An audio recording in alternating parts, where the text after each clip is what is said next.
Be be Halima کہتی ہیں کہ میں اندر گئی تو حضور صلی اللہ علیہ وسلم ایک سبز ریشمی کپڑا تھا جو اماں نے نیچے بچھایا ہوا تھا اور اس پہ حضور ایسے سیدھے لیٹے ہوئے تھے، اور فرماتی ہے کہ اتنا جمال تھا، اتنا حسن تھا اور اتنی چہرے پہ تبسم تھا کہ میں تو ڈر گئی کہ میں ان کو اٹھا کے نیند سے بیدار کر کے ایسے اس منظر کو کہیں ضائع نہ کر بیٹھوں، میں اب ڈر کے مارے ہاتھ نہ لگاؤں کہ چلو سونے دو میرے پاک نبی صلی اللہ علیہ وسلم،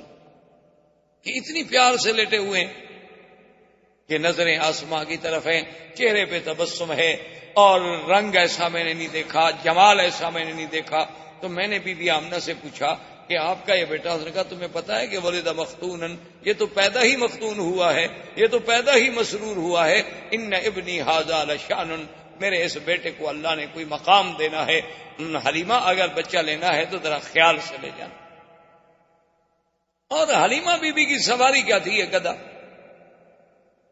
بعض روایات میں اونٹنی کا ذکر ہے لیکن بعض روایات میں گدھا کا ذکر ہے۔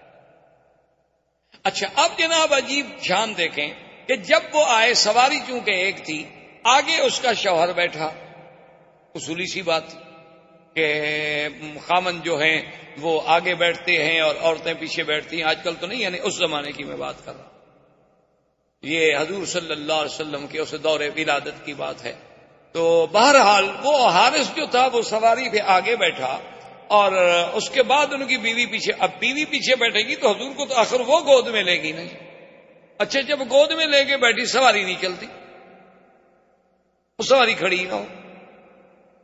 اب بیوی کہتی ہے میں حیران ہو گئی، پہلے ہماری سواری کمزور تھی، اب اور یہ ہو گیا کہ بھئی اتنا بچے کا بوجھ تو نہیں ہو سکتا کہ اس کی وجہ سے یہ نہ چلے۔ تو کہتی ہیں کہ میں نے کہا اپنے شوہر سے کہ ایسا کرو کہ سواری ایک تو کمزور ہے، دوسرا شہر میں آنے کے بعد بھی سواری جو ہے جانور پر اثرات ہوتے ہیں، ابھی تم اس کو آگے پکڑ کے چلاؤ، جب باہر نکل جائیں گے پھر تم بیٹھ جانا۔ تو جب میرا خاوند اترا، اس نے آگے پکڑا تو چل پڑی، اور جب ہم شہر سے نکل گئے ہم نے پھر سواری کو بٹھا دیا، پھر اسی طرح بیٹھے، پھر وہ رک گئی۔ میں نے کہا کیا بات ہے؟ تو حارث کہنے لگا کہ آمنہ معلوم ہوتا ہے کہ یہ بچہ کوئی ایسے شان والا ہے کہ اس کو اس کا مالک پیچھے نہیں بیٹھنے دیتا، اس کو آگے ہی بٹھانا ہوگا، تو لہذا اس کو میں آگے لے لیتا ہوں، تم پیچھے بیٹھی رہو۔ تو میں نے اپنی گود میں لے لیا۔ تو کہتے ہیں میری سواری جو چلی نا تو ساری بنو سعد کی سواریاں پیچھے رہ گئیں اور وہ ہمیں پکار رہی ہیں کہ حلیمہ تمہاری سواری کو کیا ہوا؟ میں نے کہا سواری تو وہی ہے پر سوار بدل گیا، سواری تو میری وہی ہے جو آتے ہوئے چل نہیں سکتی تھی، آتے ہوئے کھڑی نہیں ہو سکتی تھی۔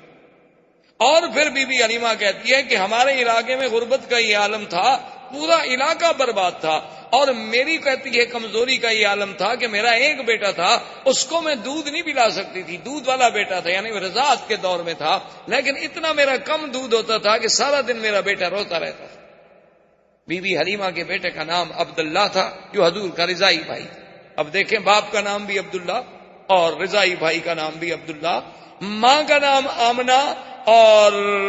مرضیہ کا نام حلیمہ، یعنی آمنہ امن سے، حلیمہ حلم سے، قبیلہ سعد سے، اور رضاعت والا بھائی بھی عبداللہ۔ یہ سارے اتفاق ہے۔ یہ تو معلوم ہوتا ہے کہ اس خالق کائنات نے نظام بنایا کہ جس چیز پہ آپ نظر ڈالیں، یعنی عجیب حیرت ہوگی۔ اچھا دیکھیں نا، اگر آپ لفظ دیکھیں اللہ تو کس دوسرے لفظ پہ شد ہے، پہلے لفظ پہ تو شد نہیں ہے۔ اور حضور کے نام پہ بھی دیکھیں محمد، وہاں بھی شد دوسرے نام پہ آتی ہے، پہلے نام پہ نہیں آئی، آخر پہ بھی نہیں آئی۔ یعنی یہ سارے اتفاقات ہیں، یہ بخت و اتفاق ہے کہ ہاں جی اتفاق ہے، ایسا ہو گیا ہوگا، یہ کیا بات ہے؟ یہ سارے زمین و آسمان کی سٹیجیں جو سجائی جا رہی ہیں، یہ سارے اتفاق نہیں، بلکہ معلوم یہ ہوتا ہے کہ یہ کارخانہ ہستی اللہ تبارک و تعالی نے شاید اسی آنے والی ذات کے لیے پیدا کیا کہ اب جناب بھائی کا نام کیا ہے؟ عبداللہ، اور آپ کی دو بہنیں بھی ہیں رضائی، ایک کا نام تھا شیما اور ایک کا نام تھا انیسا یا انیسا۔ تو بی بی حلیمہ کہتی ہے کہ میرا اتنا دودھ بھی نہیں ہوتا تھا کہ میرا بچہ پی لے، وہ بیچارہ روتا رہتا تھا، نیند نہیں آتی تھی بھوک کے مارے کہ اور تو کوئی غذا کوئی نہیں تھی. لیکن کہتی ہے جب میں حضور کو لے کے آئی تو کہتی ہے پہلا دن تھا کہ میرے سینے کے دونوں حصے جو ہے دودھ سے بھر گئے، اور حضور پاک نے بھی پیٹ بھر کے دودھ پیا اور میرے بیٹے نے بھی پیٹ بھر کے دودھ پیا، اور دونوں آرام کرتے رہے کہ اللہ نے میرے بدن میں بھی انقلاب، میرے گھر میں بھی انقلاب، اور میری بکریاں شام کو چرنے گئی واپس آئیں تو ان کے نت بھرے ہوئے ہیں دودھ سے. ایک ہماری بالکل مریل قسم کی اونٹنی تھی جو اٹھ کے نہیں کھڑی ہو سکتی تھی، تو میرا شوہر دوڑا ہوا آیا، اس نے کہا حلیمہ دیکھا وہ اونٹنی کھڑی ہے اور دودھ اترا ہوا ہے، برتن لاؤ میں دودھ لے کے آؤں، چونکہ اونٹنی کا دودھ عرب کو بڑا محبوب تھا. تو اللہ تبارک و تعالی نے حضور پاک صلی اللہ علیہ وسلم کی بی بی حلیمہ کے گھر جانے سے وہ ظاہری برکتیں، وہ باطنی برکتیں، وہ معنوی برکتیں، وہ حصی برکتیں، وہ وجودی برکتیں ایسے اظہار ہوئے کہ دنیا دنگ رہ گئی. اور پھر بی بی کہتی ہے کہ حضور کے اپنے بدن میں جو بڑھنے کا انداز تھا، یعنی عجیب حیرت کی بات تھی کہ جو بچہ 1 مہینے میں بڑھتا ہے اتنا حضور 1 دن میں بڑھ جاتے تھے. یعنی بی بی صاحبہ فرماتی ہیں جب حضور کی عمر 2 سال کی ہوئی ہے تو آپ 6 سال کے نظر آتے تھے، اور حضور صلی اللہ علیہ وسلم نے 4 مہینے کی عمر میں بولنا شروع فرما دیا، اور اتنے فصیح لفظ کہ اب دیکھیں نا، حضرت ابو بکر صدیق خود قریشی ہے، خود اہل مکہ ہیں. کبھی کبھی انہوں نے ایک دفعہ حضور صلی اللہ علیہ وسلم سے کہا کہ یا رسول اللہ صلی اللہ علیہ وسلم، مجھے بڑی حیرت ہوتی ہے کہ کبھی آپ ایسا لفظ بولتے ہیں کہ ہم عرب ہیں، کرشی ہیں، لیکن ہمیں بھی سمجھ نہیں آتا اس کا ترجمہ. تو حضور نے فرمایا کہ ابو بکر ایسا کیوں نہ ہو، ایسا کیوں نہ ہو، ولدت فی قریش وربیت فی بنو سعد، اللہ نے مجھے قریش میں پیدا کیا اور بنو سعد جیسے قبیلے میں نے وہاں تربیت پائی، میں نے وہاں دودھ کا زمانہ گزارا. اگر میری زبان فصیح نہیں ہوگی تو پھر کس کی زبان فصیح؟ اسی ضمن میں ہم نے یہ بھی ذکر کیا تھا کہ حضور صلی اللہ علیہ وسلم کے رضائی بھائی بھی تھے عبداللہ، اور آپ کی ایک رضائی بہن بھی تھی جن کا نام شیمہ. تو اب بی بی حلیمہ فرماتی ہے کہ حضور صلی اللہ علیہ وسلم کے آنے کے بعد ایسی برکات کا ظہور ہوا کہ جس کا ہم تصور بھی نہیں کر سکتے، کہ ہمارے گھروں میں جو قحط کا عالم تھا اللہ نے برکتیں پیدا فرما دی. بی بی حلیمہ فرماتی ہیں کہ میرا اپنا دودھ اتنا نہیں ہوتا تھا کہ میرا اپنا بچہ جو ہے وہ پی لے اور اچھی طرح نیند لے سکے، لیکن حضور صلی اللہ علیہ وسلم کے آنے کے بعد اللہ نے میرے دودھ میں بھی اتنی اضافہ کر دیا کہ اب ایک بچے کے بجائے دونوں پیتے اور دونوں آرام سے سکون کے ساتھ آرام کرتے. اور اسی طرح بی بی حلیمہ سعدیہ یہ فرماتی ہیں کہ حضور صلی اللہ علیہ وسلم کی جو اٹھان تھی وہ عام بچوں سے علیحدہ تھی، کہ یعنی جو بچہ 1 مہینے میں بڑھتا ہے حضور 1 ہفتے میں بڑھ جاتے. اور حضور صلی اللہ علیہ وسلم کا لیٹنا، حضور صلی اللہ علیہ وسلم کا باتیں کرنے کا انداز چھوٹی سی عمر میں، حضور صلی اللہ علیہ وسلم کا کسی بات میں جھگڑا نہ کرنا، کسی بات میں تعارض نہ کرنا، حضور صلی اللہ علیہ وسلم کا باوجود چھوٹی سی عمر کے ہر چیز میں تیامن یعنی دائیں طرف کو ترجیح دینا، بائیں طرف سے بچنا، یہ ساری چیزیں ایسی تھیں جو مجھے عجیب نظر آتی. اور میں صرف حیران نہیں تھی بلکہ ہمارا قبیلہ بنو سعد پورے کا پورا حیران تھا کہ یہ کون سا ایسا بچہ آ گیا ہے شان والا کہ جس کی وجہ سے اس علاقے کی کایا اللہ نے پلٹ دی ہے کہ تم نے کانٹوں کو چھوا اور گلستان کر دیا، کہ جہاں جہاں سے حضور صلی اللہ علیہ وسلم گزرے، جہاں جہاں حضور صلی اللہ علیہ وسلم کے قدم پہنچے وہ جگہ جو تھی جنت سما ہوتی گئی. جہاں تیرا نقش قدم دیکھتے ہیں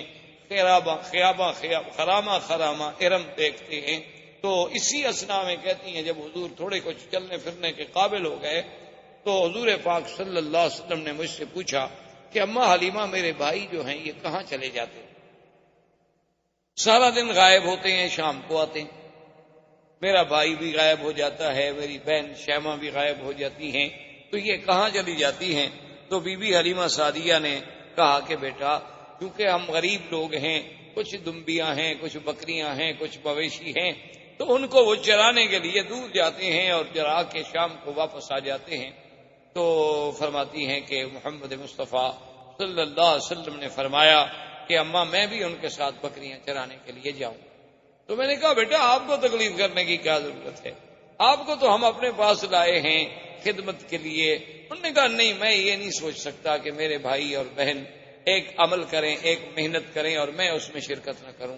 تو حضور صلی اللہ علیہ وسلم بھی تشریف لے گئے۔ اسی اثنا میں وہ واقعہ پیش آیا کہ ایک دن آپ کے بھائی عبداللہ اور آپ کی بہن شیمہ جو تھی وہ بھاگتی ہوئی آئیں اپنی اماں کے پاس، اور انہوں نے کہا کہ اماں ہمارا وہ جو قرشی بھائی ہے نا، قد جاء رجلان فقتلہما، 2 آدمی آئے انہوں نے ہمارے بھائی کو قتل کر دیا۔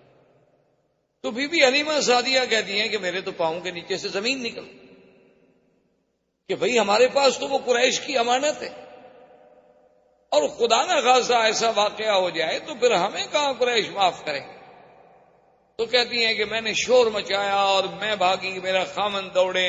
اس کے بعد ہمارے قریب کے جو رشتہ دار تھے وہ دوڑے، اور ہم جب دوڑے پہنچے تو ہم نے دیکھا کہ ایک درخت کے نیچے ایک ٹہنی پکڑ کر سرکار دو عالم سرکار مدینہ صلی اللہ علیہ وسلم کھڑے ہیں۔ آپ کے چہرے مبارک کا رنگ البتہ متغیر، رنگ جو ہے محسوس ایسے ہوتا ہے کہ جیسے رنگ اڑا ہوا۔ تو ہم نے جلدی سے جا کے بی بی حلیمہ نے سینے سے لپٹایا کہ یا حبیبی و یا ولدی، اے میرے بیٹے خدا تجھے ہر دشمن سے محفوظ رکھے، کیا ہو گیا؟ اس نے کہا اماں کوئی ایسی بات نہیں ہے، بات اتنا ہے کہ میں ایسے کھڑا تھا، وقت نزل رجلان، ایسے اوپر سے معلوم ہوا کہ 2 بندے آئے اور بڑا سفید لباس انہوں نے پہنا ہوا تھا، اور انہوں نے آ کر مجھے پکڑا، پکڑنے کے بعد مجھے سلا دیا، اور میں سب کچھ دیکھ رہا تھا، اور ایک بڑی تست تھی سونے کی، اور اس تست میں کیا کیا تھا اللہ عالم۔ پھر انہوں نے مجھے لٹانے کے بعد میرے سینے مبارک کو یہاں سے لے کر کھولا بالکل عین ناف تک، کھولنے کے بعد انہوں نے میرے دل مبارک کو نکالا، اور میں یہ ساری کاروائی دیکھ بھی رہا ہوں، یعنی یہ سارا آپریشن، اور پھر دل مبارک کا باہر آ جانا، یعنی آج دنیا جس کو اپنے سرجری کا معراج سمجھتی کہ ہم نے سرجری میں وہ مقام حاصل کر لیا ہے کہ ہم دل کا معاملہ ٹھیک کر لیتے ہیں، والو بدل لیتے ہیں، بائی پاس ہو جاتا ہے، دل کو باہر نکال لیتے ہیں، دل کو سیف رکھنے کے لیے اندر ایک مشین فٹ کر دیتے ہیں، متبادل دل لگانے کی باتیں اور سب ہو رہا ہے۔ لیکن آپ اندازہ کریں کہ 1400 سال پہلے، جبکہ کوئی وسائل نہیں، کوئی ہسپتال نہیں، کوئی آپریشن تھیٹر نہیں، کوئی انتظامات نہیں، تو یہ تو آپریشن جو ہے نوری مخلوق کر رہی ہے اور الہی حکم سے ہو رہا ہے کہ آپریشن کرنے والے بھی کون ہیں؟ اللہ کے فرشتے ہیں، ملک ہیں، جبرائیل و میکائیل ہیں، اور جس ذات کا آپریشن کیا جا رہا ہے وہ کون ہے؟ محمد رسول اللہ صلی اللہ علیہ وسلم۔ تو کہتے ہیں کہ حضور صلی اللہ علیہ وسلم، اور کمال یہ ہے کہ آپ کی کوئی بے ہوشی نہیں، آپ کو کسی دوائی سے کسی چیز سے اتنا زیر اثر نہیں کیا گیا کہ آپ بے ہوش ہو جائیں، کہ اتنا بڑا سینے کا چیر دینا، اتنا بڑا کھول دینا، پھر دل مبارک کا نکالنا، نکال کے باہر دھونا۔ اور سب سے بڑی بات یہ ہے کہ حدیث مبارک میں یہ بھی آتا ہے کہ اس دل میں کوئی چھوٹا سا ایک ٹکڑا تھا، وہ بھی نکال کے انہوں نے باہر پھینک دیا، اور یہ بھی کہا کہ ھذا حظ شیطان، وہ حصہ چھوٹا سا نکال کے باہر ڈال دیا گیا، اور پھر سینہ مبارک میں دل مبارک رکھا گیا، اور پھر اس کو سیا گیا۔ تو بی بی حلیمہ یہ باتیں سن رہی ہیں، اور ان کے لیے تو یہ سمجھ سے بالا تر بات ہے نا کہ کسی بچے کو اس طرح، اور ایسا دنیا میں کون سا آپریشن ہے کہ جو لمحوں میں ہو جائے اور لمحوں میں ٹھیک ہو جائے۔ لیکن کہتے ہیں کہ آثار جو تھے سلائی کے، نشان جو تھے وہ باقی تھے۔ اچھا اللہ چاہتے تو یہ نشان بھی مٹ جاتے، جو خداوند قدوس اتنی بڑا آپریشن اپنے پاک نبی کا کرا سکتے ہیں ملائکہ کو بھیج کر، نشان بھی مٹ جاتے، لیکن نشان مٹ جاتے تو منکرین کو انکار کا ایک بہانہ مل جاتا کہ کافروں کو تو آپ چھوڑیے، بڑے بڑے مسلمانوں نے بھی شک کے صدر کا انکار کیا ہے۔ انہوں نے کہا کہ یہ جو کہتے ہیں کہ سینہ مبارک شک ہوا، یہ روایات ایسی نہیں ہے کہ ہم جس پر ایمان لے آئیں، کیونکہ حدیث مبارک تو لکھی ہی حضور کے 250 سال بعد گئی ہے۔ یہ شک کے صدر ہونا، سینے کا چیرا جانا، دل مبارک کا باہر نکال لینا، پھر دل کو دھونا،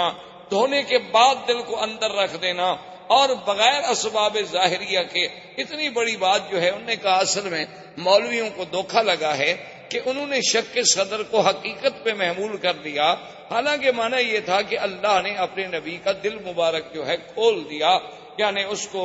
باتیں سمجھنے کے لیے، علوم غیبیہ کی باتوں کو پہچاننے کے لیے، علوم قرآن کی حقیقت و گہرائیوں میں ڈوبنے کے لیے اللہ نے سینہ کھول دیا۔ وہ کہتے ہیں جیسے محاورے میں آپ کہتے ہیں جی ماشاء اللہ فلاں عالم کی جب تقریر سنی نا، اللہ نے بھائی ان کا تو واقعی سینہ کھول دیا، ایسے بہ رہے تھے جیسے کہ دریا بہ رہا ہو، حالانکہ نہ دریا بہ رہا ہوتا ہے اور نہ سینہ کھلا ہوتا ہے، انہوں نے کہا یہ محاورہ۔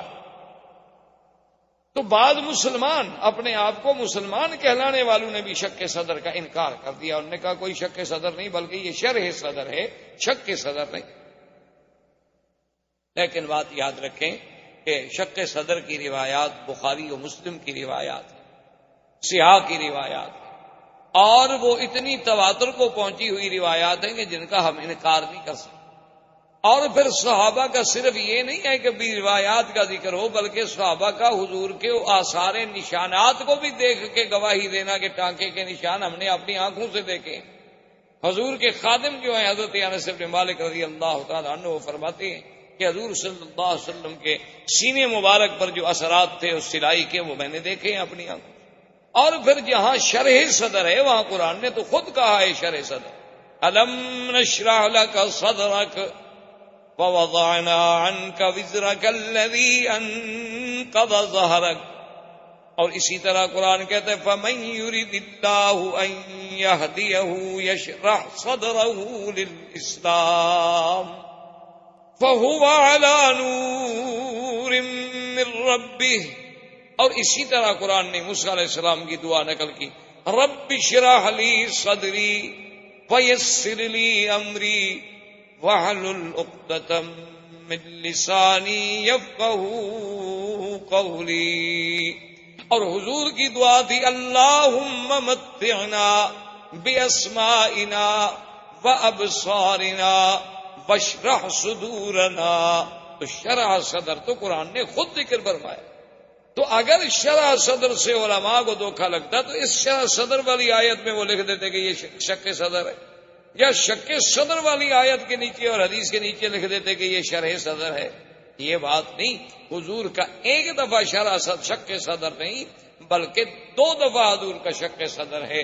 ایک بچپن میں جب سرکار دو عالم صلی اللہ علیہ وسلم اپنی مرضعہ بی بی حلیمہ بنو سعد کے قبیلے میں تھے، اس وقت بھی آپ کا سینہ مبارک کھولا گیا، اور ایک جب حضور صلی اللہ علیہ وسلم کو اسراء اور معراج پہ لے جانے کا فیصلہ ہوا تو وہ بھی اللہ کے حرم میں مسجد الحرام میں یہاں آ کر فرشتوں نے پھر آپ کا سینہ مبارک کھولا۔ اور اصل وجہ اور حکمت اللہ کی شان یہ تھی کہ آخر حضور صلی اللہ علیہ وسلم جلالت شان کے ساتھ، اس میں تو کوئی شک نہیں کہ آپ بشر ہیں اور سید البشر ہیں، اس میں تو کوئی شک نہیں کہ آپ ابن عبداللہ ہیں، اس میں تو کوئی شک نہیں کہ آپ ابن آمنہ ہیں، اس میں تو آپ کوئی شک نہیں کہ آپ عبد المطلب کے پوتے ہیں، ابی طالب کے بھتیجے ہیں، عبداللہ کے بیٹے ہیں، آمنہ کے لال ہیں، بی بی حلیمہ سعدیہ سے دودھ پینے والے ہیں۔ تو علماء نے لکھا ہے کہ وہ تقاضائے بشریت کا جو حصہ تھا اللہ کو یہ بھی گوارا نہیں تھا کہ اس بشریت کی چیز پر کبھی کسی شیطان کے وساوس کا اثر ہو جائے، اللہ نے اس حصے کو ہی نکال دیا کہ وہ چیز ہی باقی نہ رہے، اب باقی ہی وہ رہے گا جس کا تعلق صرف اللہ سے ہو سکتا ہے، غیر اللہ کا کوئی تاثر وہاں دخل ہی نہیں دے سکتا، اس لیے کہ اللہ کے بندوں پر جب شیطان کا اثر نہیں ہو سکتا تو اللہ کے نبی تو پاک ہوتے، تو اللہ تبارک و تعالی نے ان کا ایک حقیقتاً ہی انتظام فرما دیا کہ اس حصے کو ہی نکال دو، اس جگہ کو ہی نکال دو جہاں شیطان کے وساوس کا حملہ ہو سکتا تھا باعتبار بشریت کے، ورنہ اللہ کے رسول صلی اللہ علیہ وسلم تو اتنے معصوم ہیں کہ انسان تو انسان، جن تو جن، بلکہ شیطان۔ ایک صحابی نے پوچھا کہ حضور قرآن پاک میں موجود ہے کہ ہر بندے کے ساتھ ایک ملک ہوتا ہے، ایک فرشتہ ہوتا ہے اور ایک شیطان ہوتا ہے، ایک قرین ہوتا ہے شیطان اور ایک ملک ہوتا ہے ہر بندے کے ساتھ، تو کیا یا رسول اللہ صلی اللہ علیہ وسلم آپ کے ساتھ بھی وہ قرین ہے، وہ شیطان ہے؟ آپ نے فرمایا کہ ہے ولکنہ اسلم، ہے تو صحیح لیکن وہ بھی مسلمان ہو گیا، تو لہذا اب وہ بھی میرے خلاف تو کوئی غلط بات تو مجھے نہیں بتا سکتا۔ یعنی حضور صلی اللہ علیہ وسلم کی صحبت کا یہ عالم تھا. تو ایک دفعہ تو آپ کو بچپن میں تیار کیا گیا کہ وہ حصہ جو ہے اس کو نکال دیا جائے اور آپ کے دل کو ایمان و حکمت سے بھر دیا جائے کہ انا سنلقی علیک قولا ثقیلا. پھر ہم نے آپ پر ایک بہت بڑا بھاری قول اتارنا ہے. اللہ نے قرآن اتارنا ہے, اللہ نے قرآن کے اعلان کے لیے اپنے پاک پیغمبر کو تیار کرنا ہے. تو یہ باطنی تیاری بھی ہو رہی تھی, ظاہری تیاری بھی ہو رہی تھی. تو اب بی بی حلیمہ کہتی ہیں کہ میں حیران ہو گئی. میں نے کہا اب اس کا حل کیا ہے, کیا ہو سکتا ہے؟ تو میں نے بڑی سوچ و بچار کے بعد, ایک ہمارے علاقے میں بہت بڑا کاہن تھا, بہت بڑا ماہر تھا, راہب تھا ان باتوں کا, تو میں اس کے پاس ان کو لے گئی اور میں اپنے خاوند کو بھی لے گئی. تو اس نے جب دیکھا تو اس نے کہا کہ نام کیا ہے؟ میں نے بتلایا کہ نام یہ ہے محمد صلی اللہ علیہ وسلم. کب پیدا ہوئے؟ 12 ربیع الاول کی رات میں. کہاں پیدا ہوئے؟ مکہ میں. کیا دیکھا؟ یہ دیکھا. کیا کیا آثار نظر؟ اس کے بعد اس نے کہا کہ حلیمہ بات یہ ہے کہ اس بچہ جو ہے یہ کوئی شان والا بچہ ہے, معلوم ہوتا ہے کہ شاید یہ سنت کا نبی ہو, لہذا اس کو تم بڑی حفاظت سے رکھو, اس کے تو بڑے دشمن ہوں. تو اب بھی حلیمہ کہتی ہیں کہ میں گھبرا گئی. حالانکہ میں 2 سال کی عمر میں ایک دفعہ والدہ کے پاس لے گئی تو پھر منتیں کر کے میں لے آئی تھی حضرت کو, کیونکہ والدہ کہتی تھی کہ اب 2 سال کی عمر ہوگی تو آپ چھوڑ دیں. میں نے کہا کہ نہیں, مکے میں بیماری پھیلی ہوئی ہے, کہیں حضور کو تکلیف نہ ہو جائے, کیونکہ میں چاہتی تھی کہ یہ برکت میرے گھر سے کہیں دور نہ ہو جائے, یہ رحمت میرے گھر سے کہیں نہ چلی جائے. تو اب میں اتنی گھبرا گئی کہ میں حضور صلی اللہ علیہ وسلم کو لے کے سیدھی بی بی آمنہ کے پاس آئی اور میں نے کہا بی بی اب آپ اپنے بچے کو سنبھالیں, میں اب بچے کی حفاظت نہیں کر سکتا. تو بی بی آمنہ نے فرمایا کہ حلیمہ کیا بات ہے, تم تو منتیں کر کے لے گئی, تو ابھی تو چند ماہ بھی نہیں گزرے, تم پھر خود آ گئی ہو دینے کے لیے, کیا تمہیں خطرہ ہے؟ اس نے کہا کہ اب بی بی میں آپ کو کیا بتاؤں, کچھ حالات ایسے دیکھے گئے ہیں, کچھ باتیں ایسی ایسی حضور کے ساتھ ہوئی ہیں, اور آپ کا سونا اٹھنا بیٹھنا, پھر کہنا کہ 2 آدمیوں نے میرا سینہ مبارک کھولا ہے, یہ ایسی باتیں ہیں کہ میں ڈر گئی ہوں کہ کہیں میں اس امانت کو سنبھال نہ سکوں. تو بی بی آمنہ نے کہا اچھا تم کہیں اس طرح اس لیے تو نہیں ڈر رہی ہو کہ آپ پر کوئی جن کا اثر ہو گیا؟ تو انہوں نے کہا پتہ نہیں, ہو سکتا ہے کہ جن کا بھی اثر ہو. انہوں نے کہا کہ نہیں, میرے بچے پہ کبھی جن کا اثر نہیں ہو سکتا, کیونکہ جب یہ پیدا ہوئے تھے تو میں نے اسی وقت کہا تھا کہ انی اعوذک باللہ الواحد الاحد من شر حاسد اذا حسد. اب دیکھیں کہ بی بی آمنہ حضور کو اس وقت بھی اللہ کی پناہ میں دے رہی ہیں پیدا ہونے کے بعد, حالانکہ وہ تو ان گھرانوں میں پیدا ہوئی جہاں بت پرستی تھی, لیکن حضور صلی اللہ علیہ وسلم کی ولادت کا سلسلہ اور حضور کی برکات کے. انہوں نے کہا کہ ہاں میرے بچے پہ جن شن تو کوئی اثر نہیں کر سکتا, لیکن اگر تم گھبرا گئی ہو تو کوئی بات نہیں, چھوڑ.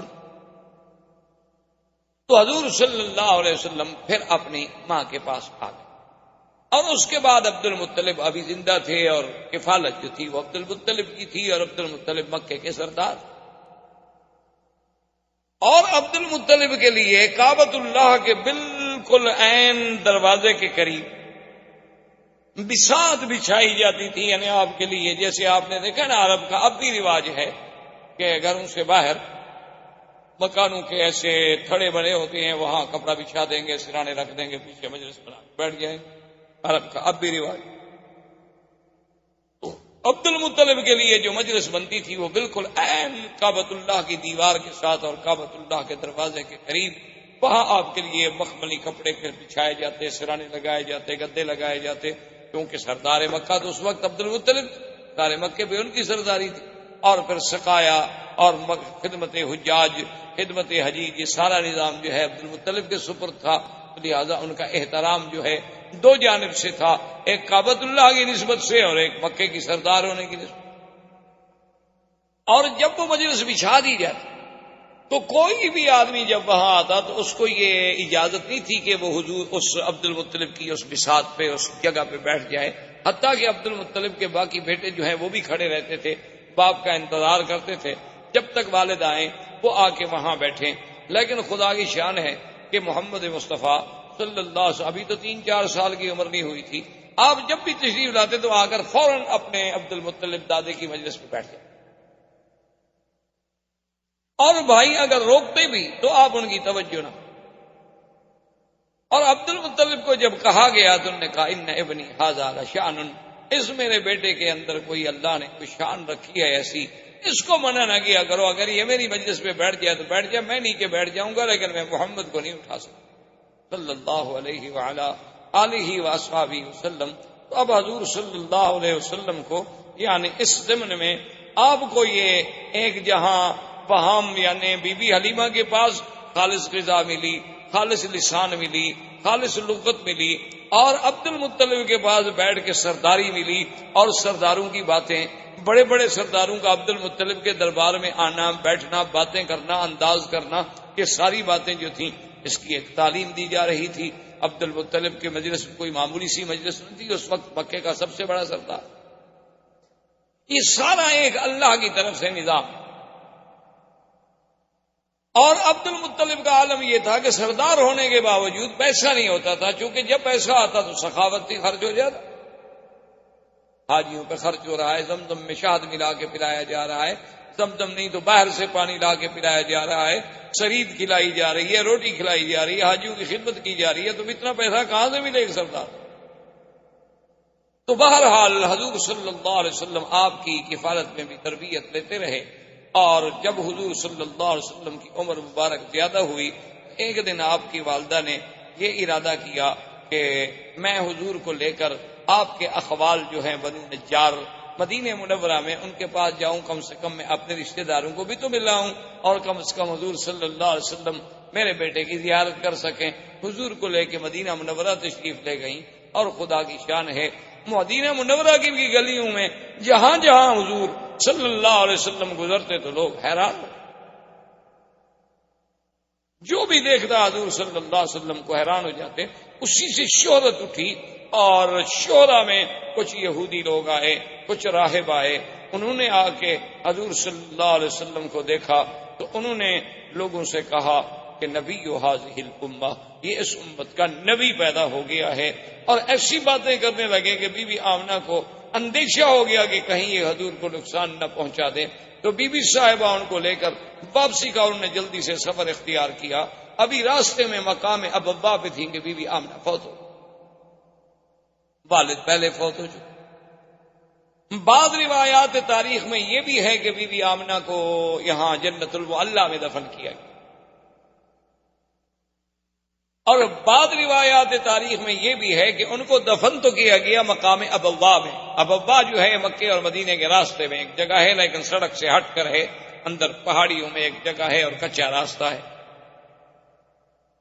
اور بعض علماء یہ لکھتے ہیں مورخین کہ ابوا میں دفن کیا گیا، وہاں سیل آئی یعنی پانی آیا بارشوں کا، تو قبر جو تھی وہ کھل گئی، تو پھر ان کو لا کر یہاں منتقل کر دیا گیا، جنت المعلیٰ میں دفن کر دیا گیا. تو بعض لوگوں نے روایات کو یوں بھی جمع کیا ہے. بہرحال جمہور کی رائے یہ ہے کہ مقام ابوا پہ دفن کیا گیا، کیونکہ ایک دفعہ حضور صلی اللہ علیہ وسلم ایک حدیث مبارک میں یہ بات موجود ہے کہ حضور نے فرمایا کہ میں نے اللہ سے بخشش کی دعا مانگی تھی، اس کی تو اجازت نہیں ملی، البتہ مجھے ماں کی قبر پہ جانے کی اجازت ملی. تو حضور صلی اللہ علیہ وسلم اس قبر پہ تشریف لے گئے. تو لہذا اگر وہ جنت المعلیٰ میں منتقل ہو جاتی تو پھر وہاں حضور صلی اللہ علیہ وسلم کو جانے کی ضرورت نہیں.